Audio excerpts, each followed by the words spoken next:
এজন্য দ্বীনি পরিবেশ জরুরি।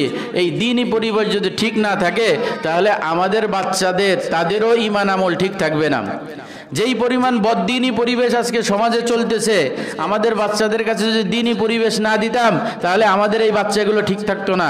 একটা সত্য কথা সবাই মুখ খুলে আওয়াজ দিয়ে বলেন, আগে যেই পরিমাণ মেলা, নাচ, গান, ড্যান্স ইত্যাদি ইত্যাদি রোডে ঘাটে মোড়ে মোড়ে মাঠে মাঠে হতো, এই পরিমাণ নাচ গান মেলা এগুলো আজকে সমাজে আছে?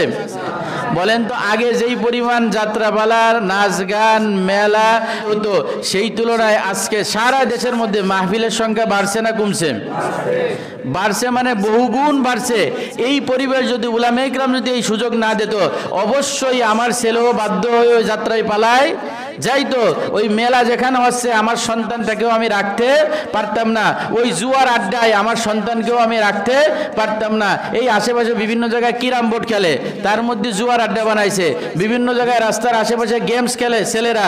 এই ছেলেদের যদি সংশোধন করা না যায়, ওই ক্যারাম বোর্ডের ওই খোলা যদি বন্ধ করা না যায়, ওই তাস খেলার ওই ময়দান যদি বন্ধ করা না যায়, ওই নাচ গান ড্যান্সের ওই অবস্থা যদি বন্ধ করা না যায়, আজকে তারা করতেছে, আগামীকালে আমার সন্তানও সেখানে চলে যাবে, ওই পরিবেশ পেয়ে নষ্ট হয়ে যাবে। ওই পরিবেশে যদি আমার সন্তান না যায়, ওই পরিবেশে যদি যুবকরা না যায়, এই যুবকদেরকে সেফ রাখার জন্য উলামায়ে ইকরাম এই মাহফিলের ব্যবস্থাপনা করে দিয়েছে।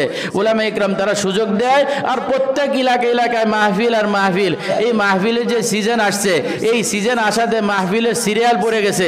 আজকে এখানে, কালকে ওখানে, পরশুদিন এখানে, এই পরপর যে সিরিয়ালে মাহফিল হচ্ছে, এই আমাদের ছেলেরা যে ওখানে যাচ্ছে, আমরাও যে কিছু তালিমের মজলিসে বসতেছি, এতে আমাদের লস হচ্ছে না লাভ হচ্ছে? এই দ্বীনি পরিবেশ না থাকলে আমাদের সন্তানরা জুয়াখোর হতো কি হতো না? আমাদের সন্তানরা গাঁজাখোর হতো কি হতো না? আমাদের সন্তানরা ইয়াবাখোর হতো কি হতো না? হতো। আপনি কোশ্চিন কালেও আপনার সন্তানকে আপনি ঠেকায় রাখতে পারতেন না।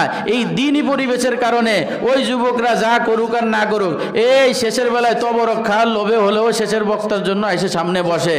শেষ বক্তা এসে দেখে যে হাজার হাজার শ্রোতা, সে সেখানে কিছু কথাবার্তা বলে, ওই যুবকরা কিছু কথা নেয়। শত যুবক ভালো হওয়ার দরকার না, ওই যুবকদের মধ্যে একটা যুবক যদি ভালো হয়ে যায়, ইসলামের জন্য উপকার হলো না ক্ষতি হলো? জাতির জন্য উপকার হলো না ক্ষতি হলো? আমার সন্তানকে, এই যুবকদেরকে নিজের ঠিক রাখার জন্য এরকম দ্বীনি পরিবেশ সমাজে দরকার আছে না নাই? এজন্য এই দ্বীনি পরিবেশগুলোকে কি করা, মূল্যায়ন করা, দাম দেওয়া, এগুলোকে ঠিক রাখা। কেন? যখন এই দ্বীনি পরিবেশ বন্ধ হয়ে যাবে, যখন এখানে মাহফিল বন্ধ, যখন এখানে মাহফিল বন্ধ, তখন এই যুবকরা পিকনিক করতে যাবে, ওই যুবকরা শ্যাটো টুর্নামেন্ট নামাবে, ওই যুবকরা ওই বাড়ি যায়, তার মানে আরেকটা অনুষ্ঠান করবে, ওই যুবকরা আরেক জায়গায় যায় মেলার অনুষ্ঠান করবে। এইগুলো করে কোন কারণে? দ্বীনি পরিবেশের সাথে তারা যুক্ত নাই, মিলা নাই, এই কারণে এগুলো করার সুযোগ পায়। আর দ্বীনি পরিবেশের সাথে যখন মিলে থাকে, তখন ওই যুবকরা যারা দ্বীনের উপরে আছে তাদেরও চলা সহজ হয়ে যায়। আশেপাশে আরও কিছু যে যুবক আছে তাদেরও দ্বীনের উপরে চলা কি হয়ে যায়? সহজ হয়ে যায়।